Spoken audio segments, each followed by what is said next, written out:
Welcome back to another episode of Scott's Kitchen. So, as we do every time before we cook or bake, I'm going to wash my hands. First we'll wet our hands, then we'll apply liquid soap, then we'll scrub the backs of our hands between our fingers, thumbs, and around our fingernails for at least 20 seconds, then rinse and towel dry.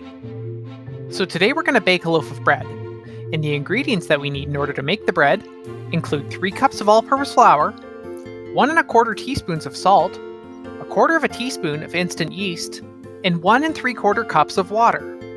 So now that my hands are cleaned and dry, what I'm going to do is I'm going to start by prepping the dry ingredients. So I've got 3 cups of flour that I've already measured out.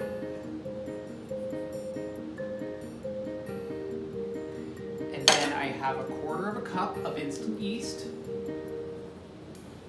And 1 1/4 teaspoons of salt. And then what I'll do is I'll whisk all the ingredients together. Can you point to the side with more? Is it the side on the left with the flour, or is it the side on the right with the salt? Did you choose the side on the left with the flour? If you did, you're right, because 3 cups is more than 1 1/4 teaspoons, and 1 1/4 teaspoons is less than 3 cups. Now that the dry ingredients are all together, now it's time to add some water. So I've measured out 1 3/4 cup of water, and so I'll just add to my dry mix.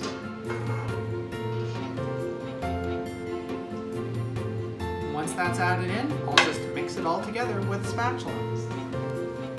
Can you point to the side with less? Is it the side with the flour, or is it the side with the water? Did you choose the side with the water? If you did, you're right, because 1 3/4 cups is less than 3 cups, and 3 cups is more than 1 3/4 cups. Now that it's all mixed together with the water and the dry ingredients, we're going to leave it for 24 hours to rise. So let's have a look at the dough now. Okay, we'll see it again tomorrow. So we'll cover the dough and let it rise, or proof, for 24 hours. And we'll end up with dough that's doubled in size.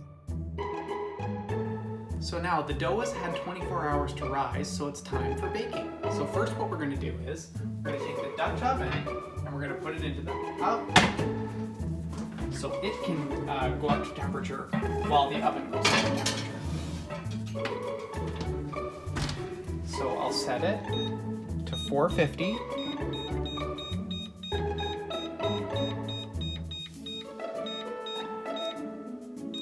And I'll let it come up to temperature. So now it's time to put the dough into the loaf pan.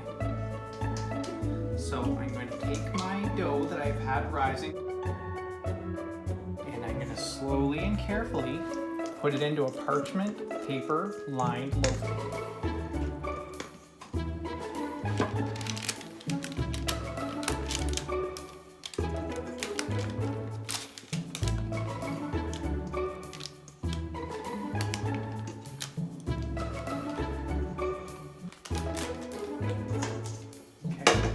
What I like to do is sprinkle it with some sesame seeds.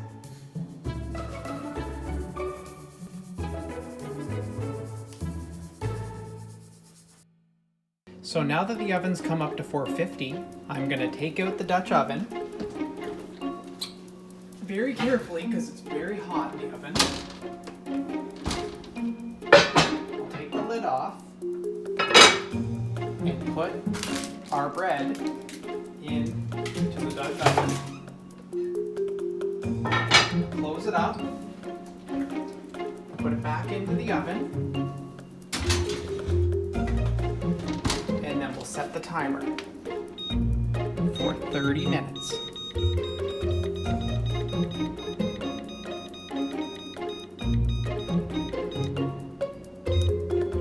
Five, 4, 3, 2, 1. Okay, we're gonna get our first look at the bread, but I'm still gonna have to put it on for 10 more minutes, but we have to do that with the lid off. So we'll see it golden up in the next 10 minutes. So let's set our timer again.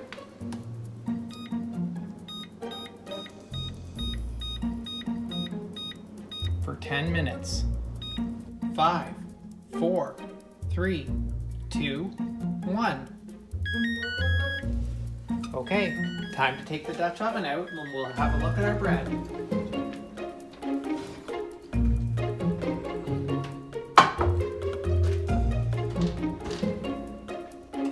So I'll carefully take the bread out and put it here on the cooling rack to cool for at least 30 minutes.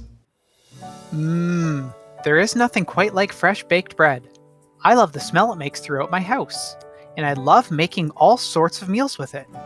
What do you like to use bread for? I like making grilled cheese sandwiches, and toast, and even French toast. Well, that's all for today. Looking forward to making yummy treats with you again soon, when you join me next time for another episode of Scott's Kitchen.